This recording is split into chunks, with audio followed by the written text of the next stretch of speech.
Hello, my pack, my tribe. Welcome to Howling After Dark.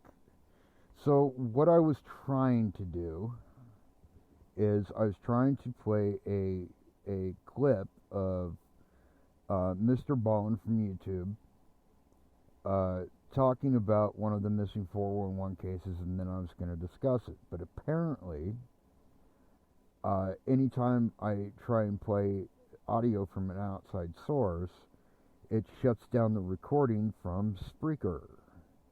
So I evidently can't do both. So what I'm going to do instead is I'm going to tell you this story myself, and then we're going to talk about it. I'm not as good a storyteller with this stuff as Mr. Ballin is, so bear with me. If you want to see his version, look up Mr. Ballin on YouTube. Missing 411. It's, I think, the first one he ever did. So it'd be Missing 401 Part 1. And the one I want to talk about is in 1978, this gentleman by the name of Stephen Kabuki was a college student. He went to a Christian college, but he was an avid outdoorsman and skier. And he decides one day that he's going to go on this ski trip up by Lake Michigan. And what happens is there's some snowmobilers up there, and they follow this trail of like skis, and they find at the end of this little trail, which stops right by the lake, that the ski poles are there, the skis are there. There's no sign of this guy, right? And so they don't really know what's going on, but they call the police and report it. At the same time, friends and family are actually calling police to report him missing. So both of these things are happening at the same time. They're happening in tandem. And so search party goes out there, and they're looking around. They don't see any break on the ice. They don't see any indication that he went onto the lake. It's like his tracks went right up to the lake and then just stopped for whatever reason. And then they find his backpack, which they had been there searching, and it wasn't there. According to testimony, it wasn't there, and it was just suddenly there. So they don't really know what to make of that. They just said, "Oh, well, it must have been here the whole time," and what have you. And inside are things that make sense for a ski trip, but there are also things that, like, even if he had taken his skis off and he went somewhere else, these are things he wouldn't have left behind, because he knows that in this environment how easily it is to end up dead. So nothing is really making sense at this point. So the only thing they can say is, well, he must have gone out in the lake and broken through the ice and died. And so that's what they report to the family. And then one day, 15 months go by. Right, so that's, pretty close to a year and a quarter, let's call it. And his father's home and making lunch, doing whatever.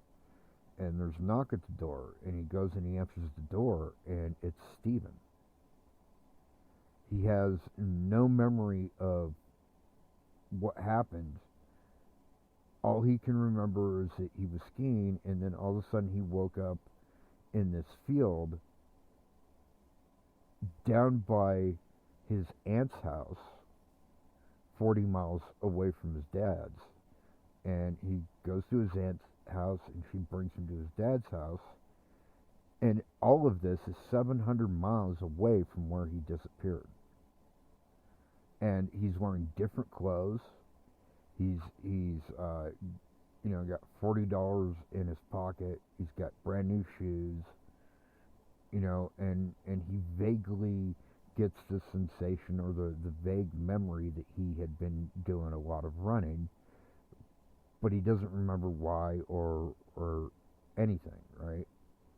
Now, the reason I wanted to talk about this case in particular is because it differs from most missing 411 cases, and I'll get into that in a little bit. But the reason it differs is A, he was found alive, which is, with missing 411 cases, is kind of rare that they're even found at all, much less alive. And the other thing is everything that's being described in this story denotes what they call dissociative fugue. For those that don't know or aren't familiar with psychobabble terms, allow me to explain. What dissociative fugue is something happens, and we don't exactly know what causes it, but something happens. We believe that something triggers it, and it could be the smallest thing. It could be, the shock of ice cold water hitting your feet, or which could very likely be what happened to him. But whatever it is, whatever the trigger is, it doesn't matter. But essentially what happens is it's like a switch in your head goes off, and you're no longer yourself. It's like everything that makes you lays dormant, and only your survival instincts and basic motor functions are awake. And so there have been cases before of this happening. One case, very famous case, just briefly, there was this inspector, like a detective, in I believe it was France, and he, because this is a different type of the same thing, but this detective gets called in to this region in France, and he goes there and does his investigation, and while he's there, there's another case that comes up. And he says, well, I'm here, I might as well help you investigate this case too. And so they go to this beach area, and they find this victim, and who was shot and killed, and none of it makes sense. But he sees these footprints and has them cast the footprints, and then he takes the cast and just kind of stares at it. And it goes over and sits down staring at it, and then says, yeah, I'm pretty sure I know what happened. And then he goes and leaves and just goes to his hotel. And then the next day they show up at his hotel, and they're like, oh, well, we found this bullet case. And he looks at the bullet case, and he's like, yeah, okay, I definitely know. I was pretty sure what happened before. Now I know. And he goes, you don't have to investigate any further. I'm the killer. And it turns out that what this guy did is he killed this guy sleepwalking.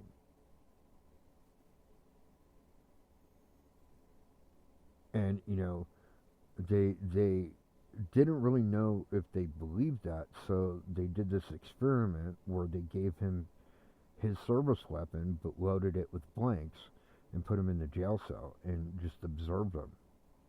And for the first couple days, nothing happened, but then You know, like the third or fourth day, he gets up, picks up his gun, and starts shooting at the guards. And that's how they figured out his story's accurate. Like, he actually killed this guy while sleepwalking.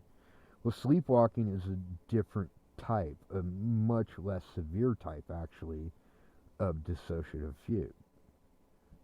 Right? Because dissociative fugue can last years. There's cases where people went off and had completely different lives for years before they came back to themselves and were like, whoa, what the hell's going on here? You know? And I believe that's what happened with Steve Kabaki. So it makes it different than your most cases of missing 411.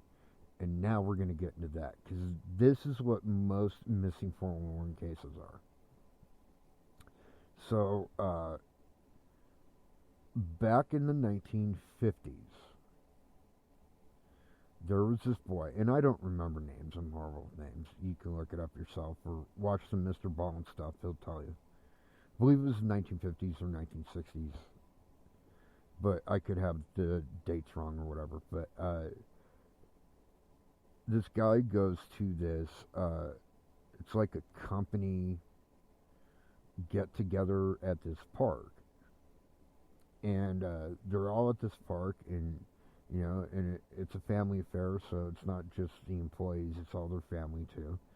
And all the kids were playing like a game of hide and go seek, and he's sitting there watching his son, right, play hide and go seek with the other kids, and he sees him go behind this one tree,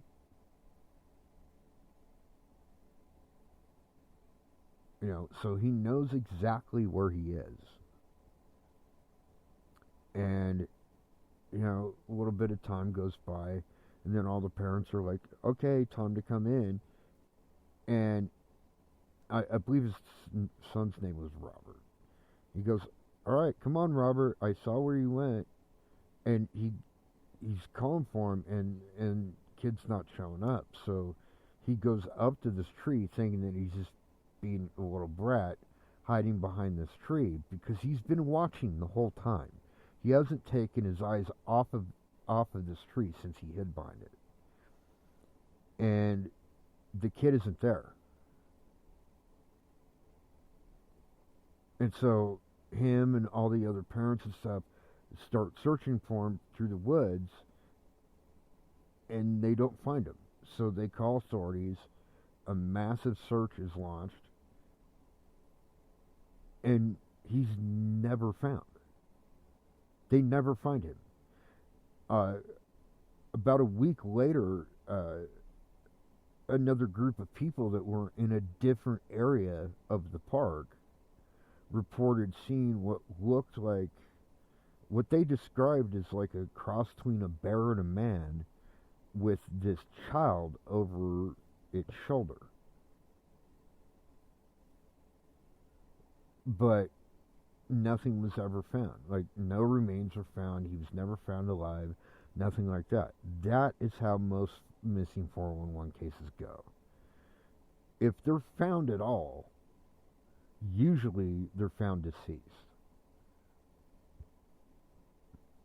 Okay, so the fact that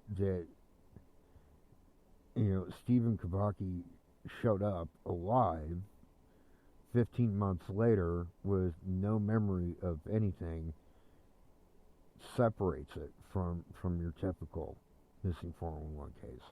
There have been a few cases where people have shown up alive, but they're like very few in retrospect, because David Paulides has investigated over 1,200 cases and more all the time.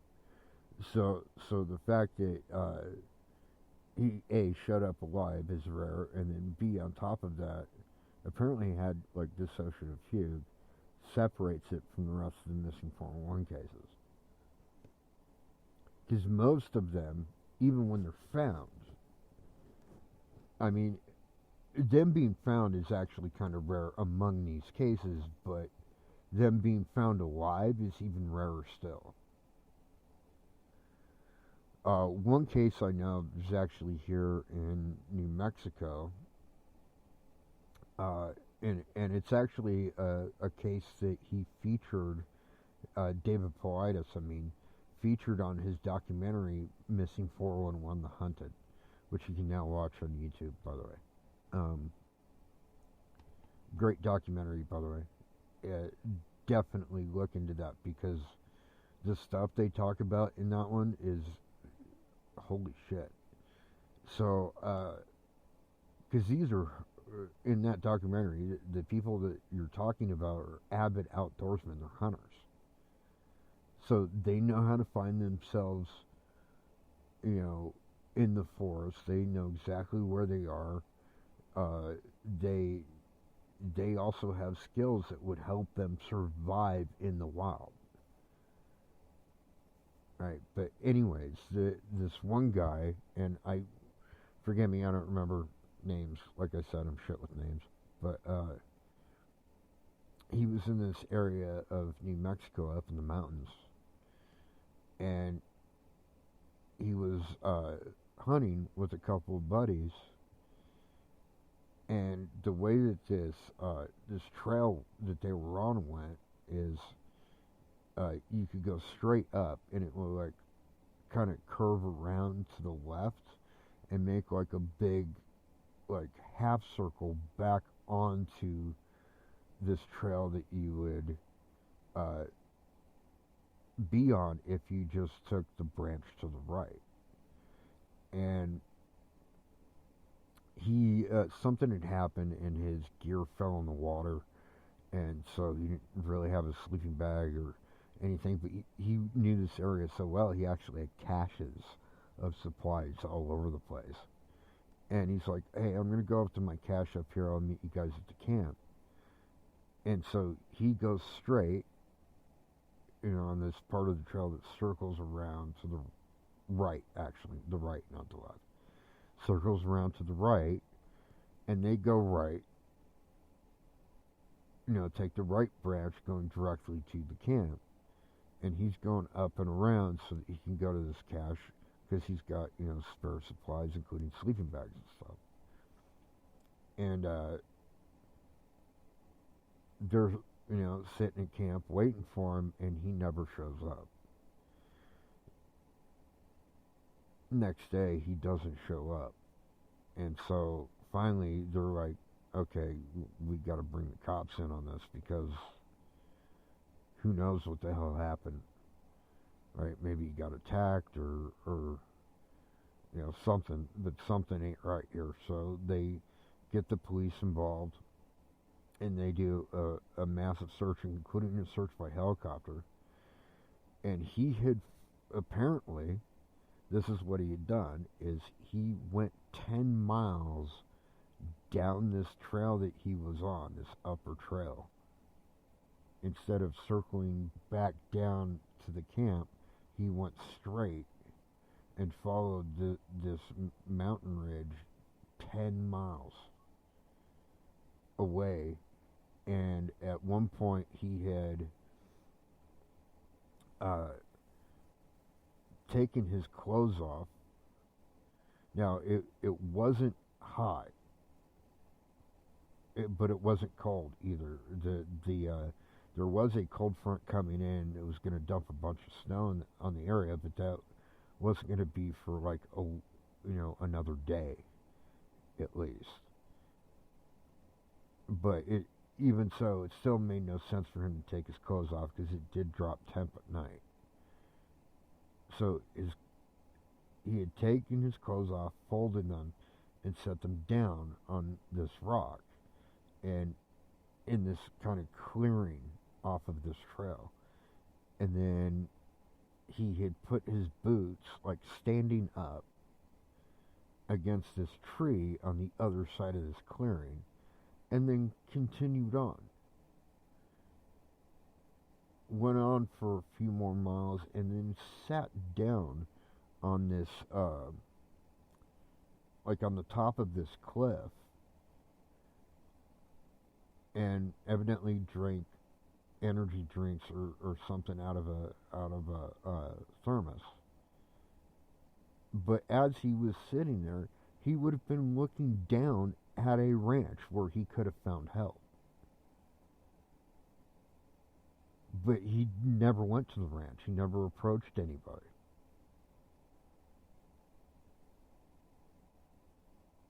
And then he left his thermos and stuff there and then continued on. And at some point, he veered off of the trail altogether, cut through this field to the other side by this fence that evidently belonged to that ranch, and basically sat down and died.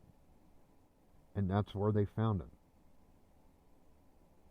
But none of that stuff makes any sense. I mean, you could say that it's hypothermia because people when they're hypothermic can become delusional and do a bunch of weird stuff, but it wasn't that cold. It wasn't cold enough for him to get hypothermia, even at night.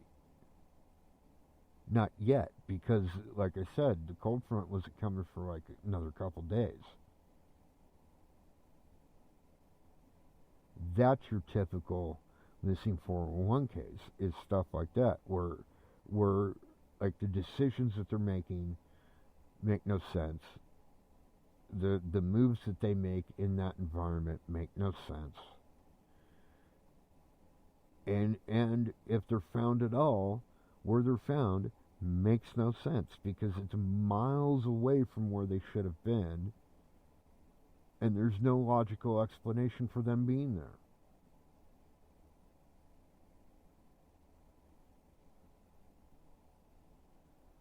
So, once again, the fact that Steve Kubacki showed up, A, alive, and B, apparently suffering from some kind of dissociative fugue, makes it very different from most missing 411 cases, although it's not the only uh, uh,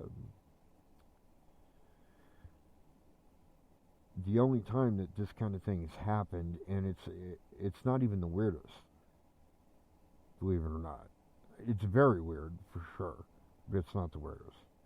So the weirdest was this lady, and I once again shit with names, don't remember, but for argument's sake, we'll call her Catherine or Kathy. So Kathy was a teacher. She taught elementary school, and one day she gets up and says that she's going to go shopping at this mall and disappears.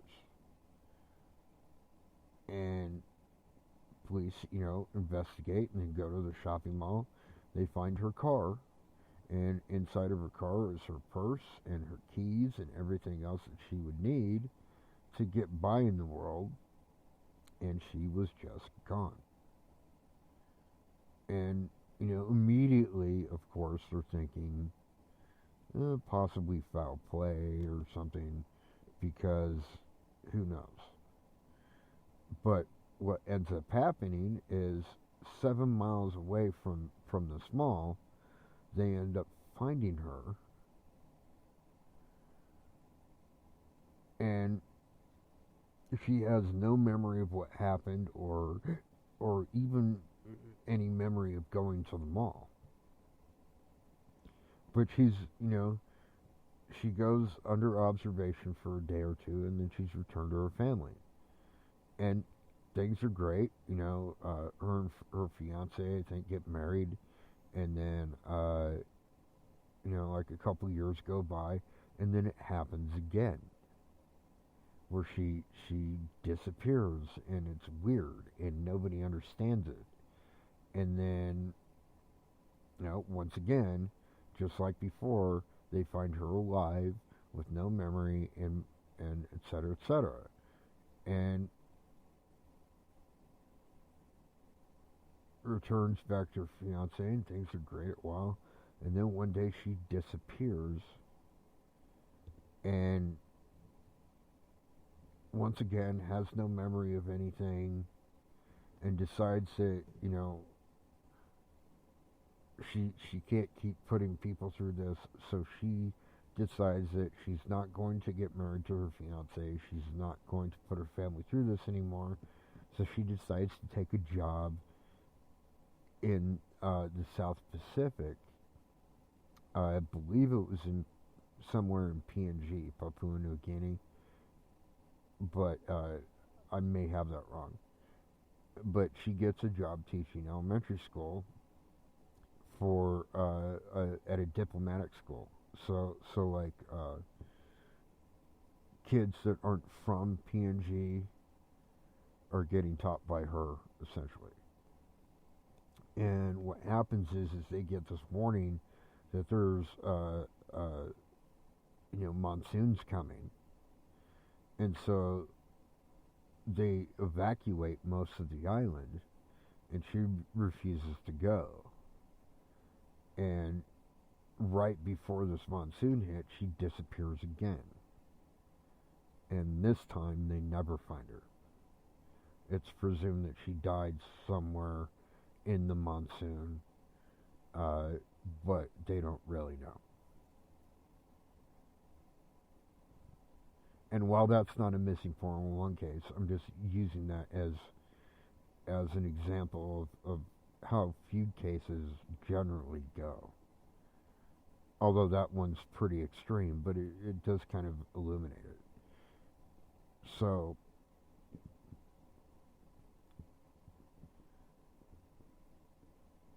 the reason why Stephen Kibaki is still a missing 401 case, however, is because everything else fits with the prerequisites that David Paulides came up with in order for it to be a quote-unquote missing 401 case. And he has, like, if you see the documentary, he'll actually tell you all about it, but it's certain things that have to be met in order for it to be considered missing 401. Things like dogs couldn't find the scent, which, to briefly explain for those that don't know, you may not think that that's a big deal, but a dog's nose is like a fucking supercomputer, okay? The olfactory membrane in a human being that's responsible for our sense of smell is about the size of a postage stamp. In a dog, it runs the length of their body.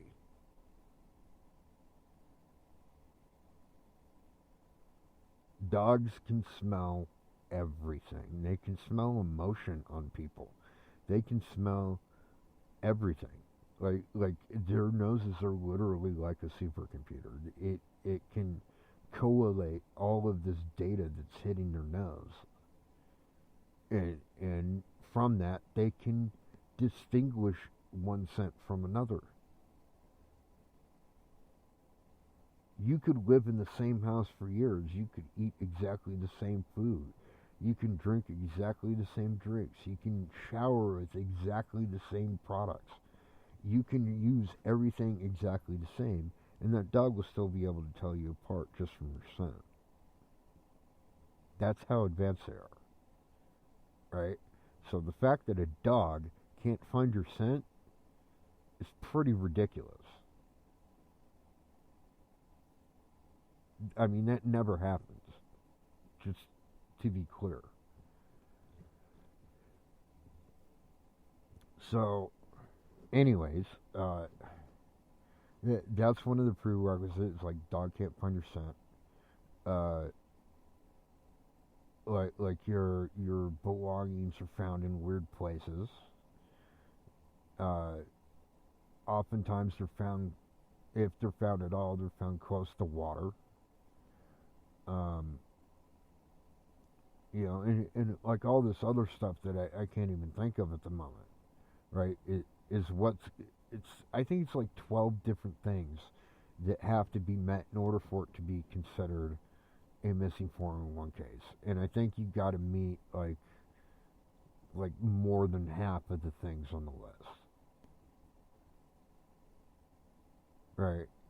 So he met enough of those that he's still considered a missing 411 case, even though he's distributing signs of dissociative fugue.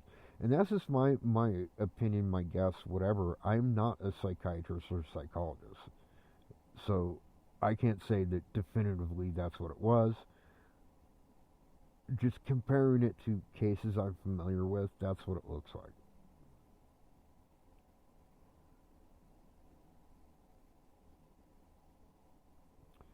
So,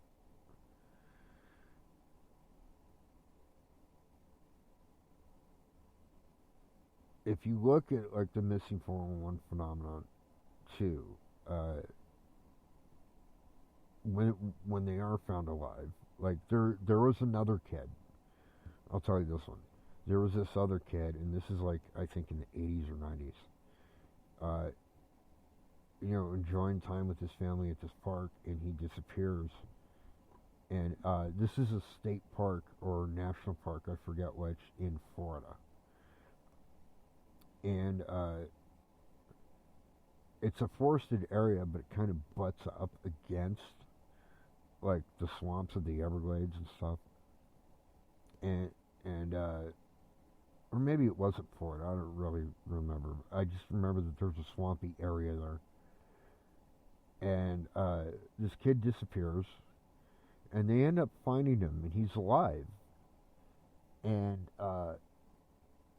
he's kind of hiding from the searchers behind this tree, like he's playing a game. Only he's mimicking what he saw. This thing, whatever it was that took him, doing right. So it didn't harm him at all, by the way. But apparently he was kind of like peeking from behind this tree, and so he was kind of mimicking that, and one of the searchers saw him. And where he was is he was right up against this fence line, and on the other side of the fence line was like this big industrial like plant or something. And it's, in this swampy area next to this forest.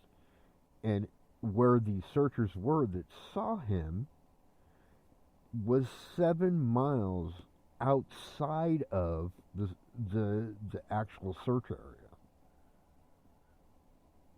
So he had traveled about 9 miles past where he should have been able to go. And there's no way that a kid this young, like this is like a 3-year-old, I think. There's no way a 3-year-old could have gotten through this swamp to where they found him by himself. It's not physically possible. And yet it happened. And that makes it a missing 411 case. But that's also incredibly rare that they found him alive. Because the majority of missing 411 cases don't end that happily. I'm glad he's alive and all that, but like that's not the norm for missing 411 cases. Most of the time, if they're found at all, they're found deceased most of the time. Like some of you might be familiar with this one. Once again, don't remember the lady's name, but she had like blue hair. She dyed her hair blue, and she disappeared in.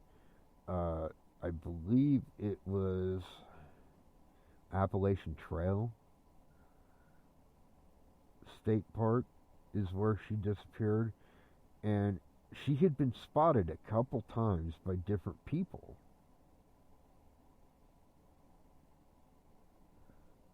During the time that she was missing, but every time authorities would show up, she was gone.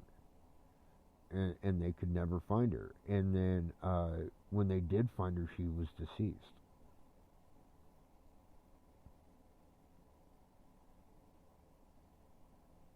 That kind of thing. Like, that's usually how it goes. So, what is going on? I don't know. I don't know if it's one connected thing, or if it's a bunch of coincidences that are just happen to be similar to each other. I don't know. I don't have those answers.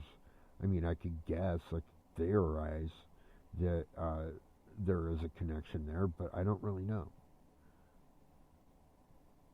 And neither does David Paulides, who wrote the book, literally, or Mr. Bowen, who tells the stories.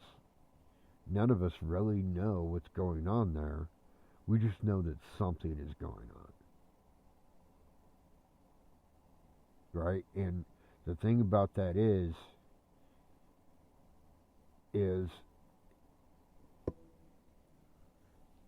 if something like this is happening in our national and state parks, wouldn't you want to know?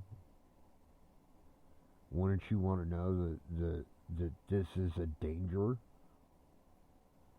But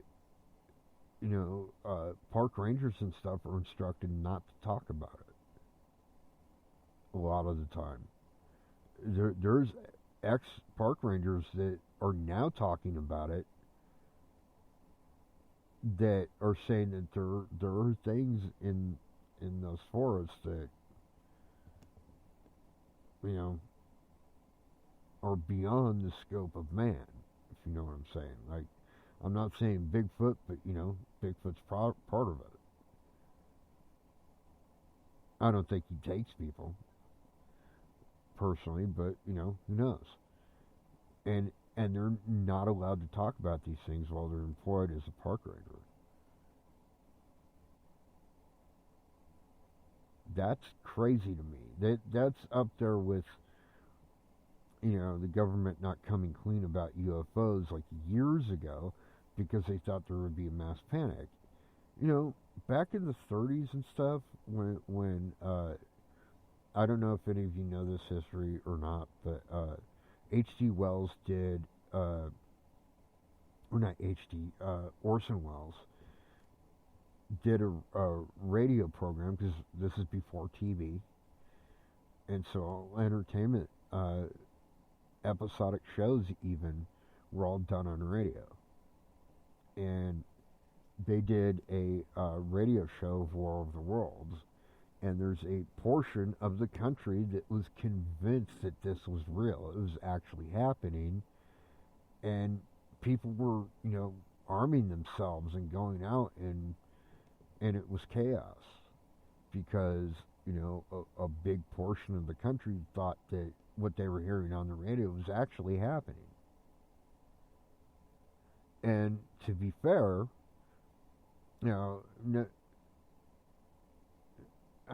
these people were probably a bit on the simple-minded side, but to be fair to them, the way that this program was done, given the time in which it happened, it wasn't introduced like it was an episodic show. It was introduced as if Orson Welles was a reporter reporting the news of an alien invasion. Right? So it sounded real, given that, this is before TV, this is before all that stuff. So and people trusted what they heard on the radio, especially if it sounded like it was news. Because that was their only source of information. They didn't have a choice. So, to be fair to those people, it probably sounded very much like a real thing to them.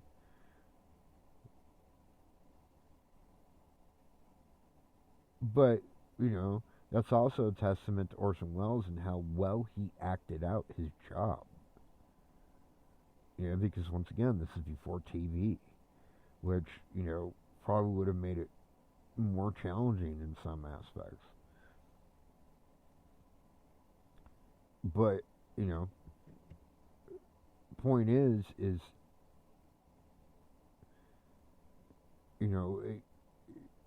we've gotten to this spot in our country where we can't trust the news really anymore because, well, I mean, politics alone, you've got news channels that are obviously biased towards one party over another, et cetera, and that's BS. But that means that they're not really trustworthy as a source of information, and so the new like unbiased news source really is guys like Mr. Ballin that are they're just telling the stories.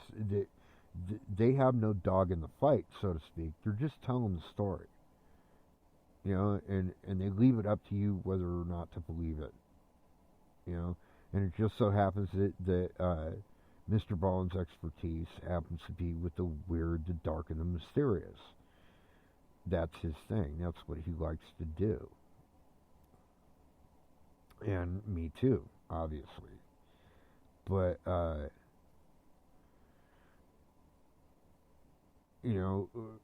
covering these cases and all this weirdness in the world has gotten to be like a really big deal, kind of. And Mr. Ballin is probably, if not the, one of the best at doing it. So definitely check him out. And definitely check out the Missing 411 series. You can look those up anywhere online. I highly suggest ordering at least one of those books because you won't be disappointed. There's some great stuff in there. But anyways, that is about all I've got for tonight. My pack, my tribe, I want to thank you. And until next time, peace out.